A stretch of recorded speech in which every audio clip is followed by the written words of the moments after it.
Perkembangan Pancasila dari masa ke masa. Halo semuanya, banyak yang sudah tahu kalau Pancasila lahir tahun 1945. Tapi, tidak banyak yang sadar kalau Pancasila juga ikut tumbuh dan berkembang bersama perjalanan bangsa kita. Mari kita lihat gimana Pancasila hidup di setiap masa, dan apa maknanya buat kita hari ini. Melalui video ini, kita akan melihat bagaimana perjalanan Pancasila dari masa ke masa, dan kenapa nilai-nilainya tetap penting untuk kehidupan kita hari ini. Masa awal kemerdekaan. Setelah Indonesia memproklamasikan kemerdekaannya pada tahun 1945, Pancasila langsung ditetapkan sebagai dasar negara. Pada masa ini, semangat persatuan dan gotong royong sangat kuat. Masyarakat dari berbagai daerah bahu-membahu mempertahankan kemerdekaan, walaupun kondisi masih serba terbatas. Nilai-nilai Pancasila seperti persatuan, kemanusiaan, dan cinta tanah air benar-benar terasa dalam tindakan nyata rakyat Indonesia.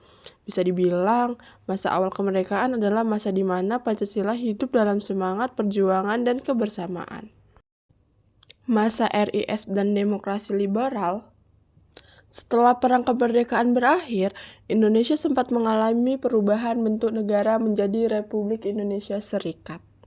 Di masa ini, sistem pemerintahan berganti menjadi parlementer dan muncul banyak partai politik dengan ide dan kepentingan yang berbeda-beda.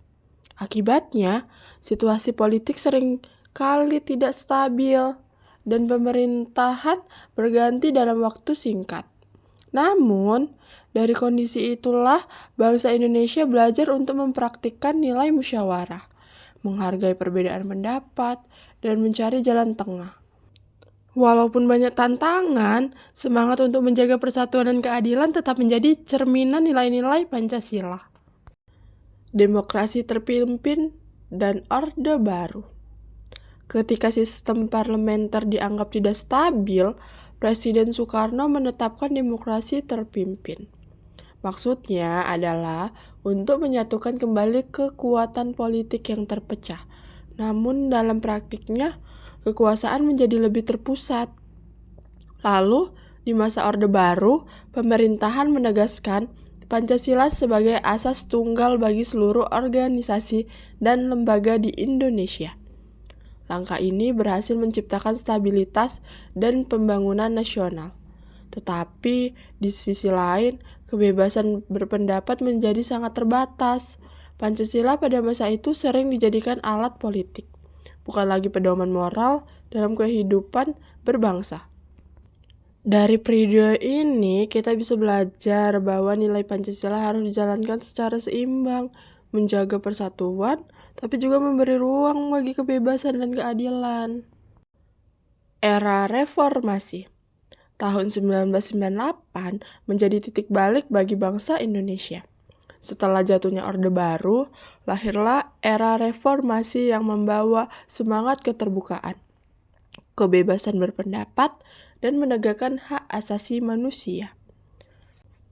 Pancasila kembali dipahami secara murni, bukan sebagai alat kekuasaan, tapi sebagai pedoman hidup bersama. Nilai-nilai kemanusiaan, keadilan, dan keberagaman semakin ditekankan, sejalan dengan semangat demokrasi yang berkembang. Kini, di tengah kemajuan teknologi dan arus globalisasi, Pancasila tetap menjadi pedoman agar kita tidak kehilangan jati diri sebagai bangsa yang menghargai perbedaan dan menjunjung persatuan. Kalau kita perhatikan, Pancasila selalu bisa menyesuaikan diri dengan perkembangan zaman. Pancasila menjadi dasar yang kokoh, tapi juga lentur untuk menghadapi perubahan. Sebagai generasi muda, kita punya tanggung jawab untuk menjaga dan mengamalkan nilai-nilai Pancasila dalam kehidupan sehari-hari. Pancasila bukan hanya sesuatu yang dihafalkan saat upacara, tapi prinsip yang bisa kita terapkan dalam sikap, seperti menghargai perbedaan, bersikap jujur, bekerja sama, dan peduli terhadap sesama. Dengan cara itulah, kita bisa meneruskan semangat para pendiri bangsa yang ingin menjadikan Indonesia sebagai negara yang adil, damai, dan berkeadaban. Pancasila bukan hanya bagian dari sejarah, tapi juga arah bagi masa depan bangsa. Selama kita memegang teguh nilai-nilainya dan menerapkan dalam kehidupan, Indonesia akan terus tumbuh menjadi bangsa yang kuat, rukun, dan maju.